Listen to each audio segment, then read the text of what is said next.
Hola, hola, ¿qué tal amigos? Mi nombre es Emilio Acosta, soy miembro de Venezuela Provincial. Hoy tenemos a un invitado muy especial, se trata nada más y nada menos que de Eric Cárdenas. Él es licenciado en Historia en la Escuela Nacional de Antropología e Historia de México, maestro en Ciencias Sociales en el Colegio de Sonora, también hace visitas guiada y también es el director de una cuenta de YouTube que se llama México antes de México. Una cuenta en YouTube que tiene mucha popularidad y muchos seguidores y que está dando mucho que hablar, ¿no? Sobre todo dentro del medio hispanista, ¿no? Y bueno, también es primera vez que tenemos un invitado de México lindo y querido. Esperamos que sea el primero de muchos, así que bueno, bienvenido, Eric. Muchas gracias, Emilio. Un gusto estar aquí. Gracias por la invitación. Pues muchos saludos desde acá, desde México. Yo me encuentro en la parte noroeste del país, en el estado de Sonora. Así que desde acá, desde la zona del desierto, te mando muchos saludos. Emilio, Emilio Acosta, originario de las Canarias, ¿verdad? Radicado durante muchos años en Venezuela. Pues tú has participado, me comentabas, en un diplomado de Historia de España e Hispanoamérica a través de la Fundación Fidescu. Ujú. Actualmente eres el director de Venezuela Provincial. Llevas ya varios meses con este proyecto y también empezando a tener precisamente esta popularidad en los medios digitales, en el canal de YouTube de Venezuela Provincial, por lo cual es un gusto para mí poder colaborar contigo. Y además has colaborado en medios digitales como Españoles de Cuba y Correo de Lara. Así que esperemos que estas participaciones que tenemos ambos para divulgar la historia pues nos ayuden mutuamente, ¿verdad? Y que esta interpretación de la historia que tenemos en nuestros canales pues lleguen a más personas, ¿no? Y empezar así con este movimiento de un poco desmitificar, ¿verdad? Algunas de los conceptos, como lo vamos a tratar el día de hoy, o algunas de las visiones que ha tenido la historia que muchas veces crean ciertas barreras de entendimiento de nuestra propia cultura, ¿no? Así es, Entonces, pues no sé si gustes. hay que agradecer también a nuestro mecenas, eh, ya lo tengo por aquí, que nos recomendó hacer la Claro. colaboración, ¿no? En el canal de Patreon. Así que bueno, le mando un saludo para él, ¿no? Bueno, ya ahorita tengo por aquí el nombre, pero bueno, gracias a él estamos haciendo esta colaboración. Hoy vamos a estar hablando de Claro. Ujú. un tema muy importante, ¿no? Que es las supuestas castas o clases sociales Claro. Ujú. en la época virreinal y no solo de la Nueva España, que es a lo que se refiere a México, sino a todo lo que fue la América española. ¿No, no es así, Eric? Así es. A partir precisamente pienso que es desde el periodo postrevolucionario, cuando se empieza a construir esta imagen de lo que es la nación mexicana, pues inician este, varias interpretaciones de la historia, donde precisamente se busca deslindar a lo que es la nación mexicana de su pasado virreinal, ¿no? Del impacto de la cultura hispana bueno, de esta herencia europea que construyó nuestro país desde tiempos de la Nueva España. Entonces, bueno, una de las maneras en las que se busca hacer esa desvinculación es precisamente acentuando estas diferencias sociales que había entre los distintos grupos étnicos, ¿no? Que había tanto en la Nueva España como en el resto de los virreinatos, donde, pues, a diferencia de otros imperios, se desarrolló ampliamente el mestizaje en el imperio español, ¿verdad? Así es. Bueno, nuestro Este, mecenas es el gran Borja Ares. Desde aquí le mandamos un saludo. Él se encuentra en Nueva Zelanda. Gracias a él estamos haciendo esta colaboración que claro que sí. nos dio el contacto, ¿no? Para que Eric y mi persona pues puedan hacer esta colaboración. Así es, Eric. Hay que decir que el sistema Así es. de casta es un Sí, muchas concepto gracias a moderno, ¿no? Borja. Presente en los textos educativos, no solo en Venezuela, porque yo cuando llegué a Venezuela nos daban estas clases, ¿no? De que en la época hispánica, mal Sí, llamada colonial, pues la sociedad se dividía en castas sociales, ¿no? En negros, indios y blancos. Esto no es así, ¿no? Es algo cuya existencia real ha sido cuestionada. Supuestamente durante los 300 años de administración hispánica en América, pues el Imperio Español habría clasificado a las personas por razas y cruces étnicos para organizar un sistema social como por estratificado, ¿no?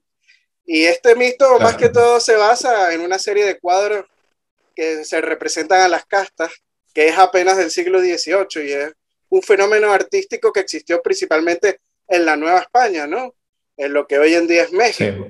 Sí. También existe ejemplares en el Virreinato del Perú, y hay que decir que el artista más famoso de esta serie de cuadros es el pintor Miguel Cabrera, ¿no? El novohispano Miguel Cabrera, que más o menos en el año 1763, pues, empezó a hacer estos cuadros, ¿no? Que eran como una forma de souvenir para enviarlos a Europa, de representar las razas en la Nueva España, ¿no, Eric? Sí, correcto. Sí, ese es el pintor oaxaqueño, ¿verdad? Muestra ahí pues el estilo barroco en estos cuadros, y el principal motivo de estos cuadros no era estructurar legalmente ni los privilegios sociales ni definir como tal a las personas dentro de una pirámide social. El objetivo de estos cuadros era, como bien comentas, mostrar al resto del mundo, en particular a Europa, ¿verdad? Cómo se estaba dando o la pluralidad que había en los territorios de América, ¿no? Del Imperio Español en el continente americano. Ahora bien, si uno se pone a ver más cuidadosamente estos cuadros, van a ver que hay gente de todas tonalidades, como la hay actualmente en América Latina, algunos practicando algunos oficios, digamos que de más prestigio, otros de menos prestigio, y muchas veces las personas de piel más oscura, ¿verdad? Tienen mejores ropas, ¿no? Tienen sedas, bordados de oro, etcétera. Las personas de piel más clara a veces están haciendo labores que requieren un poco más de fuerza física. O sea, hay toda una mezcla en las obras que se pueden ver en estos cuadros, ¿no? De las castas en cuanto a la tonalidad de piel. Digo, tampoco me gustaría decir que era una sociedad pues idílica, ni equitativa, ni igualitaria, ¿no? Pero tampoco nos vamos a ir al otro extremo de decir que estaba todo totalmente determinado por las castas donde naciera. Sí había cierto dinamismo, había dinamismo social, y en ese entonces, hablando de los 1700 del siglo XVIII, quizás mucho más que en otras partes del mundo, ¿verdad? O sea, que hubiera más movilidad social y más dinámica social que en muchas otras partes del planeta. Sí, hay que decir que estas pinturas de Miguel Cabrera y otros artistas de la Nueva España son influenciadas por el movimiento de aquella época que era la Ilustración, ¿no? Y hay que decir, como tú bien dices, que era solo una representación taxonómica o clasificación del fenómeno del mestizaje que existía para aquel entonces, ¿no? No es, por lo tanto, no existió ni un sistema legislativo estratificado, ni una pirámide jerárquica que ubicaba en la cúspide a los españoles, ni nada de eso. Una anécdota que yo tuve, una vez fui para el Museo Mexicano de Arte, Museo Nacional Mexicano de Arte de Chicago, sí, y tenían las pinturas de Miguel de Cabrera, ¿no? Y entonces en la descripción decían que era como se dividía en castas, ¿no? Estas pinturas. Y me pareció un poco inapropiado que en un museo pues tuviera esa descripción. Claro, pero bueno, esa interpretación. Sí, hay una forma de desmentirlo, Eric, que es muy precisa, que es las partidas de bautizos de la época, ya que no había precisión alguna a la hora de dejar testimonios de la raza o la casta del nacido. O sea, una legislación racial no funcionaría sin un seguimiento estricto de datos étnicos, ¿no crees? Claro. Sí, y eso era bastante complicado, puesto que había demasiado dinamismo, ¿no? O sea, la gente de las repúblicas de indios que se crearon en el siglo XVI se iba a trabajar a las ciudades, los migrantes españoles también llegaban a las ciudades, entonces en realidad iba a ser muy difícil establecer desde sus inicios cuál era el origen étnico de todas estas personas, ¿no? Sí, inclusive hay documentación en la Nueva España de que un indio que tenía una piel más clara o que se vestía como español y hablaba español, podía registrárselo como mestizo o incluso como blanco. O sea, hay documentación de la época que señala eso. Inclusive mucha gente convencían a los curas o conseguían un padrino español para que los registraran como español. O sea, no era o sea, no había una legislación que dijera que no, a juro hay que llevar por el color de la piel, ¿no? O sea, vemos que si no había Claro. ninguna restricciones, pues es totalmente falso. Sí, en términos legales, me parece que la única diferencia que había era en relación a las leyes de las repúblicas de indios, donde si algo existía más bien era que ellos tenían ciertos privilegios legales, ¿verdad? Ante la corona española. Algunos de los actos que cometían, ¿no? Algunas de las prácticas, digamos, rituales que podían ser consideradas herejías, bueno, o que tenían los pueblos, las repúblicas de indios en ese entonces, tenían penas menores a que si las cometía ya un español que se regía pues por las leyes de todo el imperio, ¿no? Entonces muchas veces también lo que ocurría era que algún mestizo, alguien que ya vivía en alguna ciudad española, que ya trabajaba ahí y cometía alguna falta, pues buscaba ser juzgado bajo las leyes de la República de Indios por tener ese antecedente y recibir penas menores. Entonces se jugaba un poco con ese sistema legal, perdón, que sí distinguía entre las repúblicas de indios, ¿no? Y el resto de las personas. Y esto era por una razón un poco curiosa, ¿verdad? Porque al momento de la llegada de los evangelizadores, bueno, ellos consideraban que durante siglos aquí en lo que es actualmente México, ¿no? En el continente americano en general, se había venido el diablo y los había confundido. Es decir, les había dicho ciertos principios morales, ciertas creencias religiosas que estaban equivocadas. Ellos veían muchas cosas de una fe considerada cristiana, ¿verdad? Como ser muy devotos, ¿no? Como hacer reverencia a alguna divinidad, ¿no? Como todo ese cariño que tenían a la familia, el cuidado que tenían con sus semejantes, etcétera. Entonces veían muchos atributos que estaban apegados también a la ideología española, a la religión cristiana. Entonces decían, pero bueno, como el diablo llegó antes a estas tierras, pues les impuso la creencia en los dioses, en todas las figuras que adoran, en los ídolos que ellos consideraban, ¿no? Entonces decían, ellos no pueden ser considerados como otro cristiano que está desobedeciendo las normas, porque está habiendo un cambio religioso, ¿no? Tampoco pueden ser considerados como herejes, puesto que el hereje ya conocía, ¿no? Desde este punto de vista, ya conocía la Biblia, ya conocía la palabra de Dios y simplemente no la quería aceptar. Entonces, en el caso de los grupos indígenas, pues no la conocían, tenían que ser educados en estas creencias, entonces eran considerados gentiles, por lo tanto deberían ser tratados con menos severidad que los cristianos y que los herejes, ¿verdad? Entonces de ahí que derivaran una serie de normas que eran un poco distintas. Ahora, esta diferencia legal se explica a partir pues de esta ideología, pero también si nos podemos ver en términos del balance de poder, eso también le otorgaba derechos a las repúblicas de indios, lo que actualmente llamamos los pueblos indígenas, para que no fueran dominados completamente por encomenderos, por autoridades españolas locales, ¿verdad? Por conquistadores, sino que ellos también tuvieran un respaldo legal, ¿verdad?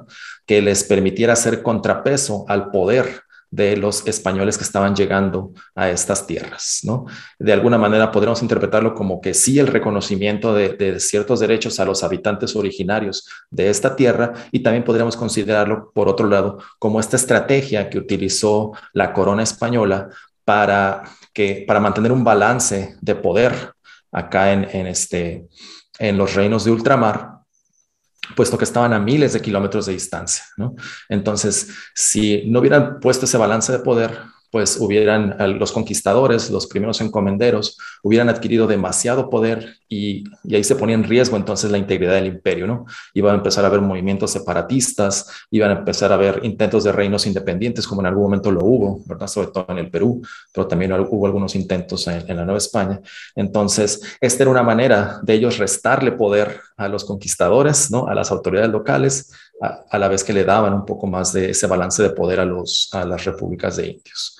Entonces, bueno, en términos legales, digamos, esas eran las únicas diferencias que había. No había una ley para dependiendo de la tonalidad de su piel, ¿verdad? No, es así, y es muy interesante lo que dices, ¿no? Porque al indígena se le considera neófito, e inclusive la Santa Inquisición no tenía derechos de encauzarlos a ellos, porque simplemente, como bien dices, eran considerados neófitos porque eran cristianos nuevos, por llamarlo de alguna manera. La única legislación que pudiera ser considerada como discriminatoria, ¿no? Dentro del Imperio Español podría ser en este caso discriminación religiosa, sería la pureza de sangre, ¿no? Que eran de corte únicamente político para excluir posibles elementos subversivos, en este caso islamizantes o judaizantes, y proteger las instituciones políticas. O sea, no cualquiera podía ser un noble, no cualquiera podría tener un cargo de altos estatus dentro de la burocracia española sin demostrar una pureza de sangre, ¿no? Es tal vez la única legislación que pudiéramos decir que era discriminatoria, pero en un sentido religioso. ¿No crees, Eric? Sí, correcto. Y en ese sentido, incluso, digo, ahorita se me está escapando un poco el dato, pero incluso en ese sentido, hubo quien compró esa pureza, ¿no? Esa pureza de sangre. O sea, había maneras de sacarle la vuelta a estas leyes. Digo, aquí, lo que es actualmente México, sí hubo un par de familias que sin haber nacido en Europa obtuvieron después títulos nobiliarios y se les reconoció esa pureza de sangre, ¿no? Cuando pues muy probablemente era muy cuestionable que no que no se hubieran emparentado con otros grupos, tanto pues judíos como nativos del continente, ¿no? Te digo, me parece que son los condes de Calimaya, aunque tendría que checar un poco más este dato, pero bueno, incluso en ese sentido, donde era tan estricta, pues había una manera, ¿no? de probar o de comprar esa pureza de sangre. Sí, ahora bien, esto me parece interesante, ¿verdad?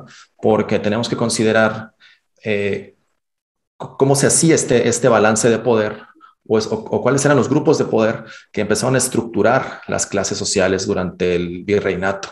Sí, a veces, como lo platicamos al principio, en la escuela nos enseñan simplemente que llegaron los españoles como si fuera un ente homogéneo, ¿no? Todos bien alineados desde el rey hasta el último soldado y que ellos dominaron a los indígenas y así se la llevaron 300 años, cuando no fue así, ¿verdad? Cuando también la complejidad del sistema español era, y perdona hay que que te interrumpa, entenderla, ¿no? inclusive Sí, dentro dime. de los títulos nobiliarios encontramos familias indígenas. En el Perú Claro. creo que había más de 120 nobles, imagínate, y la mayoría eran de origen de las familias incas. Igual pasó en la Nueva España, Claro. vemos a los duques de Moctezuma, o sea, son nobiliarios, títulos nobiliarios de indígenas dentro del sistema de Castilla, del reino de Castilla. Correcto. Sí, también cuando empiezan las leyes nuevas, las leyes de Indias a mediados del siglo XVI, es cuando se impide que esos títulos nobiliarios se hereden a las personas que nacen dentro del continente americano, ¿verdad? O sea, para mantener ese título nobiliario, la descendencia tendría que haber nacido en Europa, ¿no?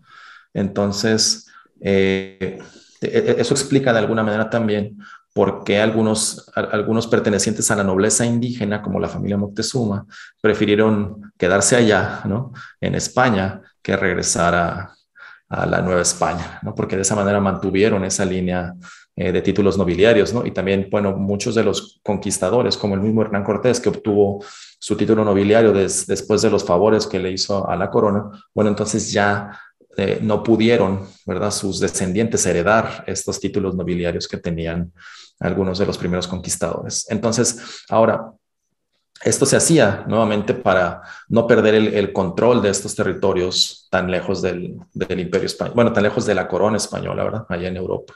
Es decir, buscaban mantener ese balance en el poder, que no se volvieran demasiado poderosos ciertos grupos dentro de la Nueva España, ¿no?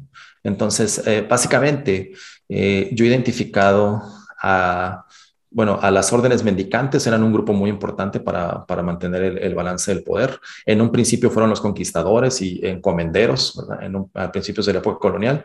Luego, pues las mismas autoridades que venían de la corona, esos fueron otro grupo de poder importante. Otro grupo de poder fueron los caciques indígenas. Y bueno, finalmente podríamos hablar de un quinto grupo que eran los criollos acaudalados, ¿no? O simplemente las personas, los comerciantes, dueños de minas, ¿no? Dueños de plantaciones, que tenían sus redes comerciales y que obtenían grandes recursos a partir, bueno, de la actividad comercial aquí en este continente, ¿no? Entonces, si identificamos estos grupos de poder, entonces podemos ver que no había una dominación vertical simplemente en las colonias, ¿no? Sino que había un balance o que había una lucha entre estos grupos de poder. Es decir, los conquistadores españoles y los encomenderos en algún momento buscaban seguir teniendo su mano de obra, su servicio doméstico, ¿verdad? Sus trabajadores y para ellos seguir acumulando riquezas y también buscaban pues pasar estos títulos a su descendencia. Esto, como te digo, se miraba como un germen de separación o de fragmentación del imperio si es que adquirían demasiado poder. Así que después venían los funcionarios de la corona española que hicieron muchos esfuerzos, ¿no? Si uno ve, por ejemplo, los documentos que escriben los conquistadores españoles, pues las cartas de relación de Hernán Cortés o la misma crónica de Bernal Díaz, ¿verdad? Son esfuerzos porque se les reconozcan, ¿no? sus aportaciones y porque se están enfrentando, ¿verdad? En una lucha legal con las autoridades españolas. Es decir, a Hernán Cortés lo acusan de maltratar a sus siervos, ¿no? O a muchos conquistadores los acusan de maltratar a los indígenas, ¿verdad? A los que tienen a su custodia, los acusan de muchas cosas y por lo tanto les quieren quitar tierras y les quieren cobrar más, entonces ellos se defienden y hay estas luchas siempre entre las autoridades que vienen de España, ¿verdad? Y los conquistadores, ¿no?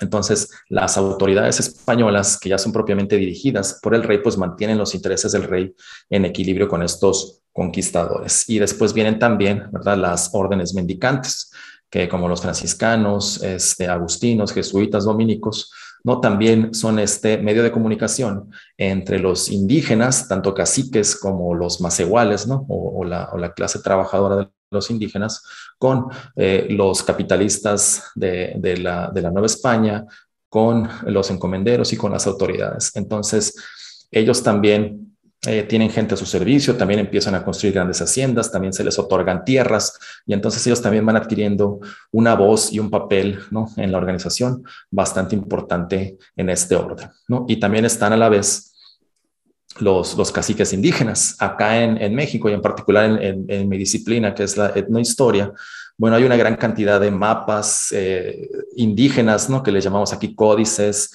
Hay códices que narran la historia, códices que narran linderos de territorio, etcétera. Hay una gran producción en el siglo XVI porque precisamente los caciques están buscando mantener ese territorio que tenían desde la antigüedad. Se están diciendo, desde este cerro hasta el valle es mi propiedad y aquí yo puedo decidir sobre, ¿no?, sobre mis vasallos y piden mercedes reales. Entonces, este es un gran, también un gran grupo de poder que son los caciques indígenas, ¿no? Y entonces llegan, bueno, los nuevos, vamos a decir, emprendedores, ¿no? O los nuevos migrantes españoles que llegan a buscar minas, que llegan a hacer nuevas plantaciones de otro tipo de productos, que llegan a comerciar, etcétera, y que también empiezan a adquirir un gran poder, sobre todo económico, y que entonces empiezan también a participar en este balance de poder que se crea en la Nueva España. Entonces, bueno, no podemos, como te digo, reducir todo a que la dominación viene nada más desde arriba hacia abajo, sino que se van interactuando todos estos grupos de poder. Digo, básicamente serían estos 5, y eso de alguna manera permite, ¿verdad?, que el sistema imperial español no colapse, que no haya estas rebeliones ni de conquistadores, ¿no?, ni estas rebeliones de campesinos españoles o mestizos o indígenas, sino que se mantenga esta cierta estabilidad durante los años del virreinato. Sí, me llama la atención lo que dices, ¿no? De que en la Nueva España con las leyes nuevas pues tenían que emigrar para mantener sus títulos nobiliarios eh, para la península, ¿no? Bueno, en el caso de la Capitanía Claro. General de Venezuela, que es lo que yo más conozco, en el siglo XVIII sí hay grupos de nobles criollos que mantienen sus títulos en generación, nacidos dentro de la Capitanía General de Venezuela, como pueden ser los marqueses de Mijares, los marqueses del Toro, etcétera, ¿no? O sea, me llama la atención eso que dicen, ¿no? Lo desconocía totalmente. Eh, pero bueno, me imagino que a lo mejor puede ser, habría que leer la letra pequeña, ¿no? Claro. De la ley de Indias Nuevas, ¿no? La que fue la que sacó Carlos II, creo que en el siglo XVII, a finales ya del siglo XVII. Eh, otra forma de Y también, como te desmentir, decía, siempre va maneras de sacarle la vuelta a la ley también, ¿no? sí, también me imagino que habría alguna vuelta. Es como lo que yo publiqué hace poco en mi página sobre las leyes de Indias que decían que los indígenas tenían prohibido montar caballo o poseer armas, y cuando claro, vemos claro. en realidad eso se le buscaba la vuelta, e inclusive las mismas autoridades le daban caballos y armas a las tribus indígenas para proteger sobre todo su territorio, ¿no? Las fronteras, y eso se dio mucho en la Nueva España, en la frontera norte, ¿no? Que era una frontera súper inmensa y que abarcaba muchísimos kilómetros y estaba casi despoblada. Pues ahí se armaron sobre todo a muchos dragones de cueras de origen, sobre todo indígenas, ¿no? Indios. Eh, Claro. otra forma de desmentir que existía un sistema de castas en la época virreinal son unas excavaciones que se realizaron en el año 2020 en un proyecto que se llama Una arteria del imperio. Esto se realizó en Panamá, ¿no? Que hay que decir que fue parte del virreinato de la Nueva Granada junto a Venezuela. Ahí participaron científicos de varias naciones, entre ellos estaban científicos españoles, italianos, alemanes, panameños, colombianos, cubanos, etcétera, ¿no? Y desmienten el sistema de castas con estas excavaciones que realizaron. Y han probado mediante análisis genéticos que los restos humanos hallados en el cementerio de la Catedral de la Vieja Panamá tienen un componente africano. O sea, donde solo debía haber élite blanca, que es supuestamente los blancos eran los que Claro. tenían que estar en la catedral enterrados, pues resulta que hay negros libertos, hay mulatos y hay mestizos de clase alta. O sea, nada más y nada menos que estos datos científicos lo desmiente totalmente este sistema de casta que se enseña en las instituciones educativas de no solo de México y de Venezuela, de toda Hispanoamérica. Claro. Sí, sí, la cuestión era mucho más compleja, ¿no? Como que el discurso oficial de decir que estaba bien estructurada como una pirámide la sociedad virreinal, pues no nos ayuda a entender realmente la dinámica de esta etapa de nuestra historia, ¿no? Y ese es principalmente mi objetivo, porque nosotros como mexicanos muchas veces no volteamos hacia este periodo histórico, lo vemos de una manera muy negativa. Entonces, si no nos podemos analizar un poco más finamente de cómo se dieron estos procesos, simplemente vamos a asumir eso que dices, ¿no? De que se supone que los que estaban arriba eran nada más los europeos, blancos o los criollos, y abajo estaban todos los demás, cuando, bueno, hubo personas destacadas de diversas raíces étnicas que fueron ascendiendo socialmente, ¿no? Y aquí me parece, bueno, eh, pues me parece importante señalar, ¿no? Que pues como en todas las sociedades del mundo de entonces y como la mayoría de las sociedades actuales, pues obviamente había clases sociales, ¿no? O sea, obviamente había una gran masa de gente que era explotada, ¿verdad? Una gran masa de trabajadores que no obtenían los mismos beneficios que otras élites, pero explicar esto no es tan sencillo como decir los explotados eran los indígenas y los explotadores eran los europeos, ¿no? Había en estas relaciones había una serie Qué bueno de que dices eso, matices que porque vale la pena habían aclarar. indígenas que eran dueños de minas. Lo vemos mucho en el Claro. Potosí, en Bolivia, y me imagino que en la Nueva Ujú. España, en la zona de Zacatecas también, había muchos indígenas que eran dueños de las minas, ¿no? Y las explotaban y tenían ahí trabajadores, me imagino que indígenas e inclusive blancos, ¿no? Correcto.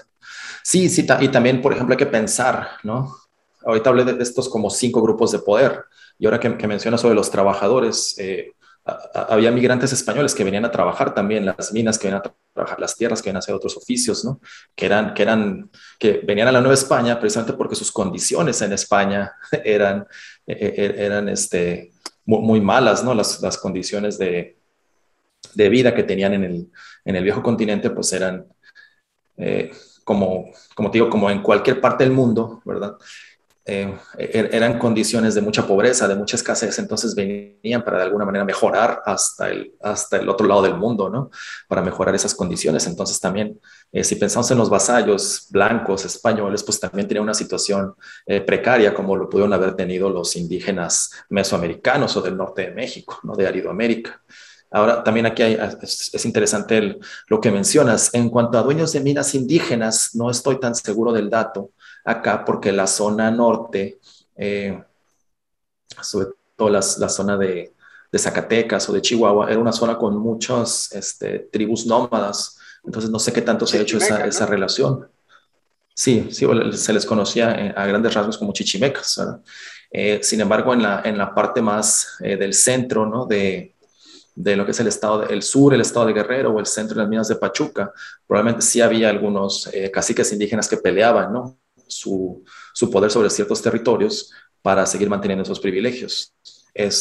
Y por otro lado también, aquí sabemos que en la época prehispánica, el trabajo agrícola, si bien era pesado, es decir, hacer los arados, hacer la cosecha, la siembra, etcétera, en realidad el trabajo de la minería, que era algo que no se conocía tanto en el México prehispánico, es decir, no tenían tanto las artes ni la tecnología para hacer los túneles, para extraer la mina, para hacer la separación de minerales, etcétera.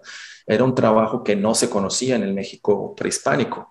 Entonces, muchos indígenas tanto no sabían hacerlo como que era demasiado cansado para ellos.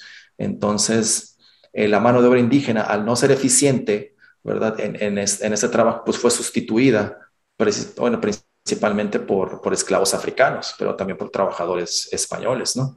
Entonces, y en realidad a los indígenas no se les consideraba aptos, ¿verdad?, para hacer el trabajo extenuante de las minas. Aquí es muy típico, acá en México, cuando uno visita estas, ahora que son ciudades turísticas, ¿verdad?, como Guanajuato, como Zacatecas, donde te hablan de los grandes riesgos que había en estas minas. Obviamente, digo, si hasta en la actualidad pasan muchos accidentes en las minas actuales de América Latina, bueno, en ese entonces era todavía mucho más, además de que estaban expuestos a muchos tóxicos, a la falta de oxígeno, ¿no?, al trabajo extenuante, y que, bueno, la expectativa de vida de un minero era mucho menor a la expectativa de otra persona que no trabajara dentro de los túneles, ¿verdad? Sin embargo, aquí también, a veces, como te digo, en esta interpretación un poco de blanco y negro, en esta interpretación un poco infantil, pareciera que los trabajadores eran indígenas, y no era así, ¿no? O sea, los trabajadores también eran mestizos y mulatos y de todos los grupos, ¿no? De todas las, ahora sí, entre comillas, las castas, ¿no? O de todas estas mezclas genéticas que habían ocurrido en el virreinato, y que, bueno, finalmente tenían que sufrir esta situación de explotación en estas minas, ¿no? De Guanajuato, de Zacatecas, de Parral, Chihuahua, etcétera. Y y bueno, como te digo, al indígena no se le consideraba propicio para este trabajo, ¿no? Tuvieron que entrar otro tipo de trabajadores. Sí, de hecho, hasta Humboldt dice en su viaje a la Nueva España que no hay tanta población negra en las minas, porque, o sea, había mano de obra en el virreinato de la Nueva España que podía cubrir estas vacantes de puestos en las minas, ya sean blancos, mestizos o de cualquier tipo de raza. Aquí no hay distinción de raza a la hora de trabajar en una mina. Y es bueno que señalas lo de que un minero tenía menos vida o menos años de vida, porque en las mismas leyes de Indias establece que los trabajos en las minas no pueden ser mayores de 6 o 7 horas, y estipulan que para labores normales como puede ser la agricultura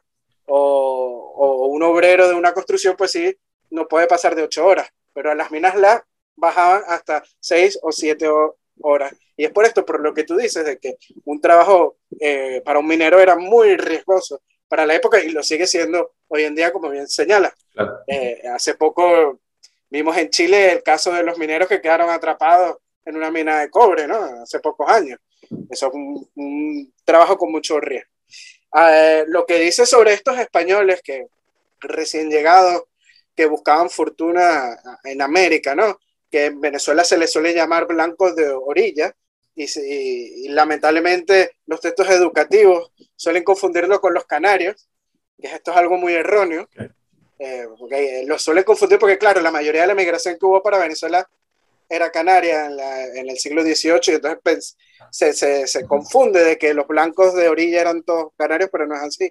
Vemos el caso de José Tomás Bove, que es un caudillo de la independencia de Venezuela, que es asturiano, es peninsular, y la clase mantuana o criolla lo trataban como un blanco de orilla, como un recién llegado, porque su oficio era pulpero. Pulpero es alguien que trabaja en tiendas de abastos, como decir, de alimentación, etcétera. No sé cómo se dirá en México, este tipo de tiendas. Okay. Como abarrotes. Bueno, abarrotes, exacto. Entonces, por tener este tipo de trabajo como artesanal, se lo considera un blanco de orilla, y los criollos, que eran la clase alta, pues lo solían pues tratar despectivamente. Igual pasa con el padre de Francisco de Miranda, Sebastián de Miranda, que es un canario, este sí es canario, que tenía poco tiempo en Venezuela, pero hizo fortuna como comerciante y llegó a ser el jefe o capitán de las milicias blancas en Caracas, y por su origen de decir, vamos a llamarlo blanco de orilla, pues los mantuanos denunciaron a la península de que él no podía ocupar el cargo porque no tenía un estatus suficiente, y era blanco, ojo, era blanco, pero el rey Carlos III lo defendió y escribió diciendo de que el rey Carlos III pues emitió una real cédula el 12 de septiembre de 1770 diciendo de que él estaba apto para ocupar el cargo de capitán del batallón de milicias de blancos en Caracas, e inclusive amenazó a la gente con multas y con severas penas a cualquier militar e individuo del ayuntamiento de la ciudad de Caracas que, que se opusiera a este nombramiento del papá de Francisco de Miranda. Y hay que decir que él era blanco. También vemos otros casos como las de las hermanas Páez, que eran pardas. Pardas serían como decir amulatadas, de que los criollos allá no la dejaban utilizar manto, por eso se le llamaban mantuanos en la iglesia, y entonces reclamaron, ¿no? Denunciaron esto ante el ayuntamiento, que era de mayoría criolla, y bueno, las hermanas Páez apelaron a la Real Audiencia de mayoría peninsular, y la Real Audiencia les dijo que ellas podían usar el manto dentro de la iglesia y sin ningún problema, a pesar de su origen racial o etcétera, ¿no? Entonces vemos que más bien la monarquía hispánica protegió a estas minorías de cualquier abuso que pudiera haber de parte de las clases criollas, tanto en Venezuela como en cualquier otra parte del Imperio Español de las Américas, ¿no? Claro.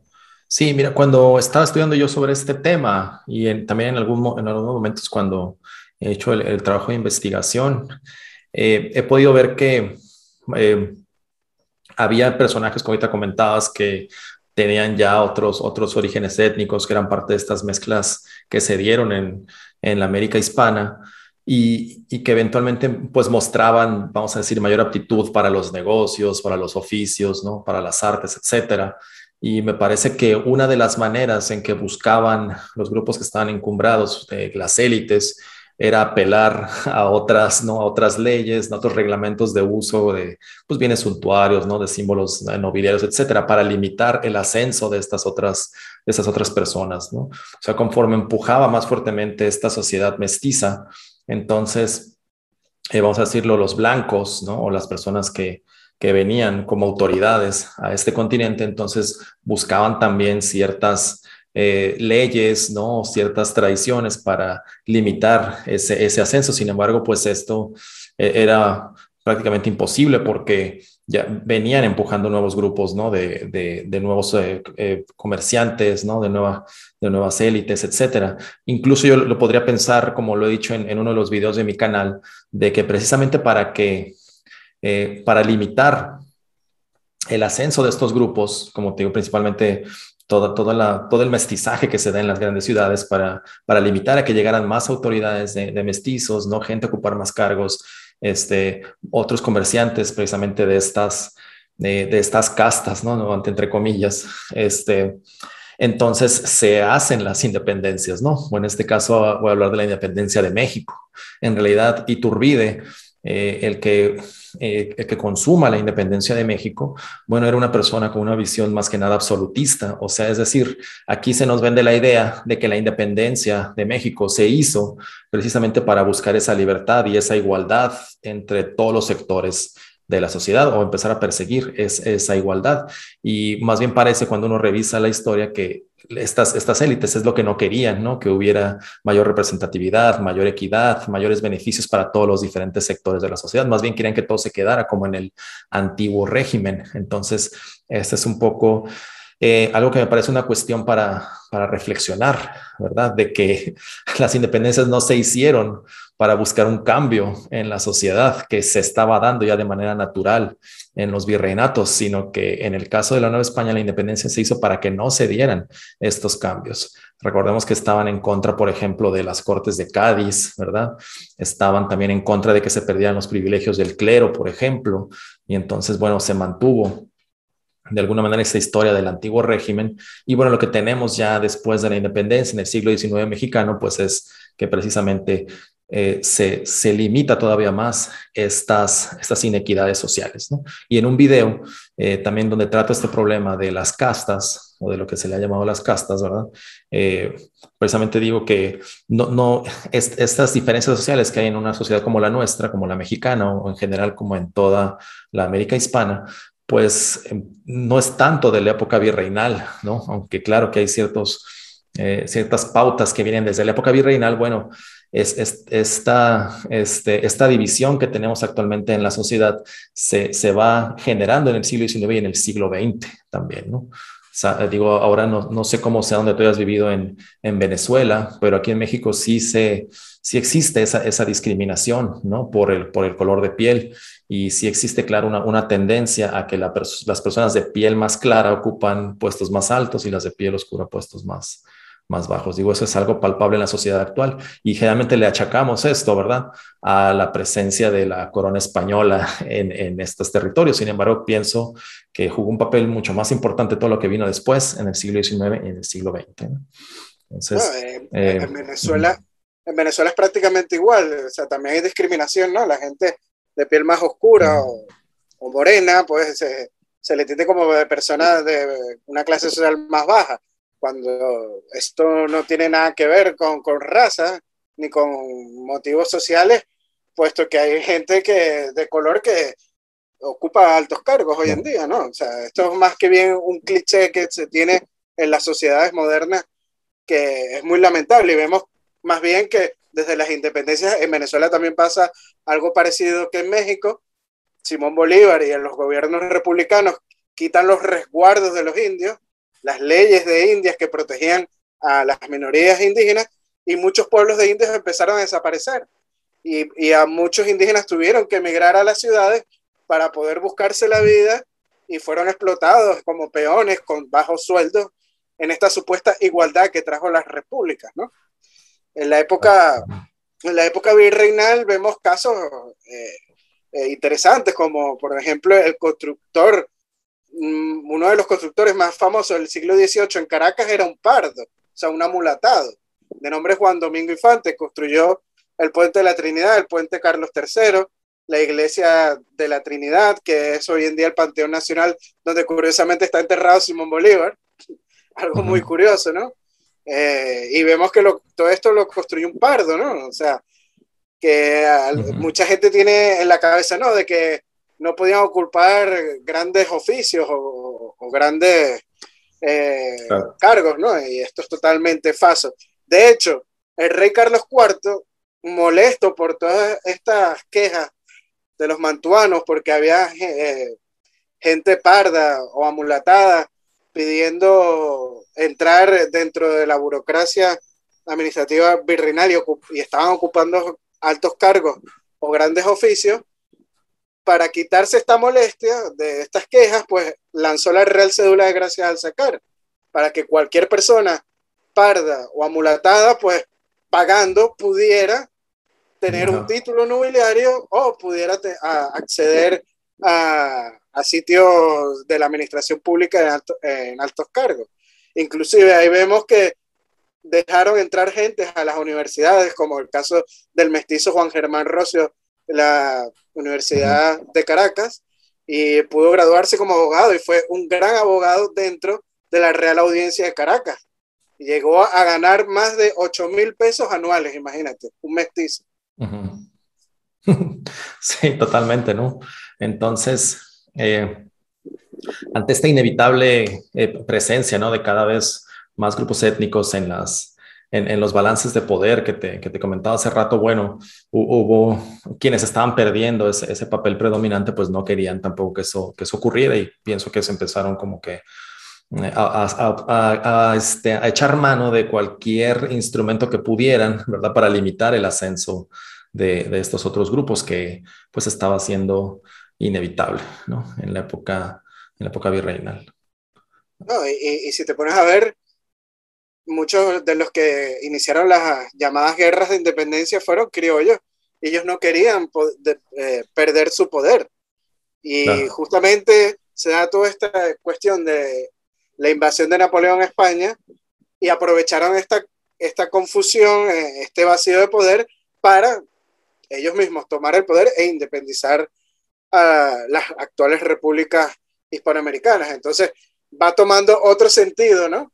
De lo Sí, que la claro. historia oficial nos cuenta en las escuelas e inclusive en las universidades. Sí, sí, es muy interesante eso que acabas de decir y precisamente te digo, cuando uno va checando un poco más estos datos, te vas dando cuenta de eso, ¿no? De que en realidad eran personas que querían mantener sus privilegios y por eso ocurrieron las independencias, ¿no? Este, y precisamente las sociedades que tenemos actualmente, ¿no? Estas sociedades tan estratificadas o con estas ideologías de de hacer la diferencia por el color de piel, etcétera, bueno, tienen mucha influencia, no tanto de la época virreinal, ¿no? Sino que tienen mucha influencia de los colonialismos posteriores, ¿verdad? De la expansión tanto de Inglaterra como de Estados Unidos, como de Francia, etcétera. Entonces, lo que se estaba construyendo en estas grandes ciudades, aquí a mis espaldas puse la Ciudad de México en el siglo XVII, pues eran precisamente nuevas sociedades mucho más dinámicas, culturalmente, económicamente, es decir, que tenían una gran producción de riqueza, que tenían un gran intercambio cultural, de mestizaje, etcétera, ¿no? Con muchas pautas culturales que venían no solamente del continente americano y de Europa, sino también de Asia y de África, y que todo eso ¿no? Se estaba mezclando precisamente, principalmente en estas grandes ciudades, pero bueno, en todo lo que es el territorio americano actualmente, ¿no? Entonces, este, tendremos que revalorar, ¿no? Este origen porque eso es precisamente lo que nos da la identidad que tenemos actualmente como el resultado, ¿no? El producto de todas estas interacciones, de todos estos préstamos culturales de muchas partes y todo este dinamismo que se empezó a dar a partir del siglo XVII y siglo XVIII en estas grandes ciudades. La Ciudad de México, que se ve acá atrás, ¿verdad? Era en ese entonces mucho más grande, estaba mucho mejor diseñada, con edificios mucho más hermosos y con una economía mucho más dinámica que cualquier ciudad europea, ¿verdad? Quizás las ciudades comerciales como, no sé, Venecia, Ámsterdam o incluso Sevilla podrían estar a la par de la Ciudad de México, pero en realidad estas ciudades, pienso que también, por ejemplo, en Sudamérica, Caracas, Bogotá, Lima, etcétera, pues eran grandes centros comerciales, económicos, con una dinámica poblacional y cultural muy vibrante y en oposición a lo que muchas veces concebimos de lo que sucedía en ese entonces, ¿no? Que solamente llegaban a saquear, que solamente llegaban a oprimir. Entonces, a veces no captamos, ¿no? Todas estas dinámicas que estaban ocurriendo aquí y donde, como ahorita lo platicamos, bueno, había sectores desde esclavos libertos, ¿no? Indígenas que habían migrado a las ciudades, caciques indígenas, mestizos, mulatos, etcétera, que empezaban, ¿verdad?, a acceder a estos grupos de poder que se estructuraron en la Nueva España y en los otros virreinatos del continente americano, ¿no? Entonces, bueno, este proceso, ¿verdad?, de consolidación de una cultura, de una identidad múltiple, ¿verdad? Multicultural, etcétera. Entonces se ve fragmentado cuando se empiezan a crear estas repúblicas, estos países independientes. Entonces, cada país va a empezar a buscar una identidad única, ¿verdad? Y en la búsqueda de esa identidad va un poco a olvidar todos estos complejos procesos, pretende olvidar estos complejos procesos de mestizaje.